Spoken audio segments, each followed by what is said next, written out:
Why did the United States attack Libya, Iraq, Afghanistan, and Yemen? Why are U.S. operatives helping to destabilize Syria? And why is the United States government so intent on taking down Iran, in spite of the fact that Iran has not attacked any country since 1798? And what's next? What are we headed for? When you look at the current trajectory that we're on, it doesn't make any sense at all if you evaluate it based on what we're taught in school. And it doesn't make any sense if you base your worldview on the propaganda that the mainstream media tries to pass off as news. But it makes perfect sense once you know the real motives of the powers that be. In order to understand those motives, we first have to take a look at history. In 1945, the Bretton Woods Agreement established the dollar as the world reserve currency, which meant that international commodities were priced in dollars. The agreement, which gave the United States a distinct financial advantage, was made under the condition that those dollars would remain redeemable for gold at a consistent rate of $35 per ounce. The United States promised not to print very much money, but this was on the honor system, because the Federal Reserve refused to allow any audits or supervision of its printing presses. In the years leading up to 1970, expenditures in the Vietnam War made it clear to many countries that the U.S. was printing far more money than it had in gold. And in response, they began to ask for their gold back. This, of course, set off a rapid decline in the value of the dollar. The situation climaxed in 1971 when France attempted to withdraw its gold and Nixon refused. On August 15th, he made the following announcement. I have directed the Secretary of the Treasury to take the action necessary to defend the dollar against the speculators. I have directed Secretary Connally to suspend temporarily the convertibility of the dollar into gold or other reserve assets, except in amounts and conditions determined to be in the interest of monetary stability and in the best interest of the United States. This was obviously not a temporary suspension, as he claimed, but rather a permanent default. And for the rest of the world who had entrusted the United States with their gold, it was outright theft. In 1973, President Nixon asked King Faisal of Saudi Arabia to accept only U.S. dollars as payment for oil and to invest any excess profits in U.S. Treasury bonds, notes, and bills. In return, Nixon offered military protection for Saudi oil fields. The same offer was extended to each of the world's key oil-producing countries, and by 1975, every member of OPEC had agreed to only sell their oil in U.S. dollars. The act of moving the dollar off of gold and tying it to foreign oil instantly forced every oil-importing country in the world to start maintaining a constant supply of Federal Reserve paper. And in order to get that paper, they would have to send real physical goods to America. This was the birth of the petrodollar. Paper went out, everything America needed came in, and the United States got very, very rich as a result. It was the largest financial con in recorded history.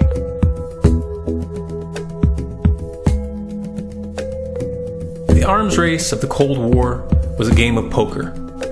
Military expenditures were the chips, and the U.S. had an endless supply of chips. With the petrodollar under its belt, it was able to raise the stakes higher and higher, outspending every other country on the planet, until eventually U.S. military expenditures surpassed that of all other nations in the world combined. The Soviet Union never had a chance. The collapse of the communist bloc in 1991 removed the last counterbalance to American military might. The United States was now an undisputed superpower with no rival.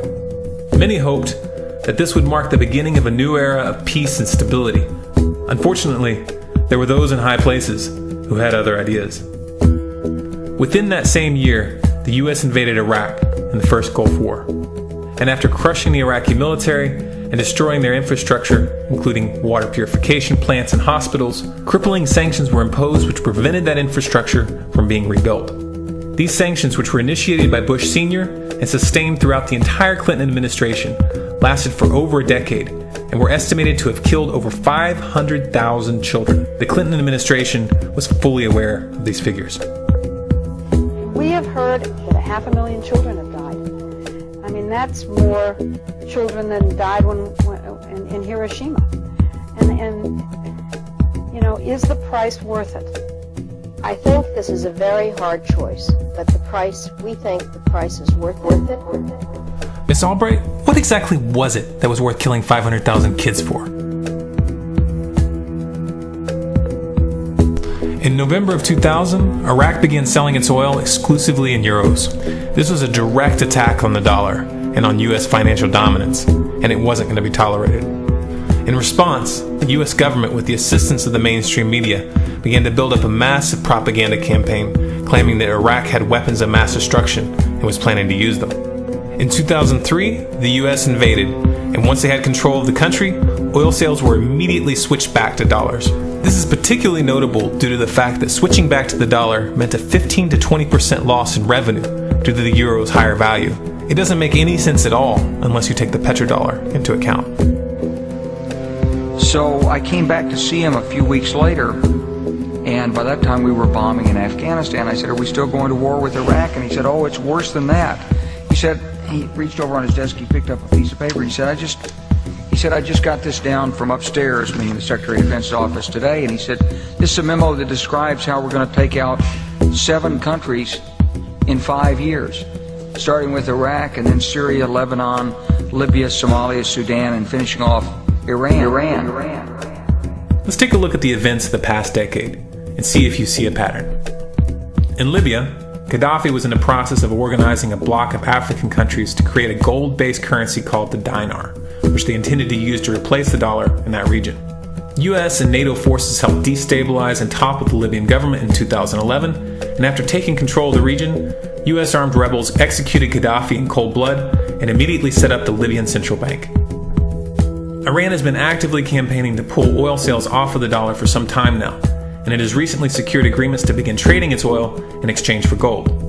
In response, the US government, with mainstream media assistance, has been attempting to build international support for military strikes on the pretext of preventing Iran from building a nuclear weapon. In the meantime, they established sanctions which US officials openly admit are aimed at causing a collapse of the Iranian economy. Syria is Iran's closest ally, and they are bound by mutual defense agreements. The country is currently in the process of being destabilized with covert assistance from NATO, and though Russia and China have warned the United States not to get involved, the White House has made statements within the past month indicating that they are considering military intervention. It should be clear that military intervention in Syria and Iran isn't being considered. It's a foregone conclusion, just as it was in Iraq and Libya. The US is actively working to create the context which gives them the diplomatic cover to do what they already have planned. The motive for these invasions and covert actions becomes clear when we look at them in their full context and connect the dots. Those who control the United States understand that even if a few countries begin to sell their oil in another currency, it will set off a chain reaction and the dollar will collapse. They understand that there is absolutely nothing else holding up the value of the dollar at this point, and so does the rest of the world. But rather than accepting the fact that the dollar is nearing the end of its lifespan, the powers that be have made a calculated gambit. They have decided to use the brute force of the US military to crush each and every resistant state in the Middle East and Africa. That in itself would be bad enough, but what you need to understand is that this is not going to end with Iran. China and Russia have stated publicly and on no uncertain terms that they will not tolerate an attack on Iran or Syria. Iran is one of their key allies, one of the last independent oil producers in the region, and they understand that if Iran falls, then they will have no way to escape the dollar without going to war. And yet the United States is pushing forward in spite of the warnings. What we are witnessing here is a trajectory that leads straight to the unthinkable. It's a trajectory that was mapped out years ago in full awareness of the human consequences. But who was it that put us on this course? What kind of psychopath is willing to intentionally set off a global conflict that will lead to millions of deaths just to protect the value of a paper currency? It obviously isn't the president. The decision to invade Libya, Syria, and Iran was made long before Obama had risen to the national spotlight. And yet, he's carrying out his duty just like the puppets that preceded him. So who is it that pulls the strings? Often the best answer to questions like this are found by asking another question. Qui bono? Who benefits? Obviously, those who have the power to print the dollar out of thin air have the most to lose if the dollar were to fall. And since 1913, that power has been held by the Federal Reserve. The Federal Reserve is a private entity owned by a conglomerate of the most powerful banks in the world. And the men who control those banks are the ones who pull the strings. To them, this is just a game. Your life and the lives of those you love are just pawns on their chessboard. And like a spoiled 4-year-old who tips the board onto the floor when they start to lose, the powers that be are willing to start World War III to keep control of the global financial system.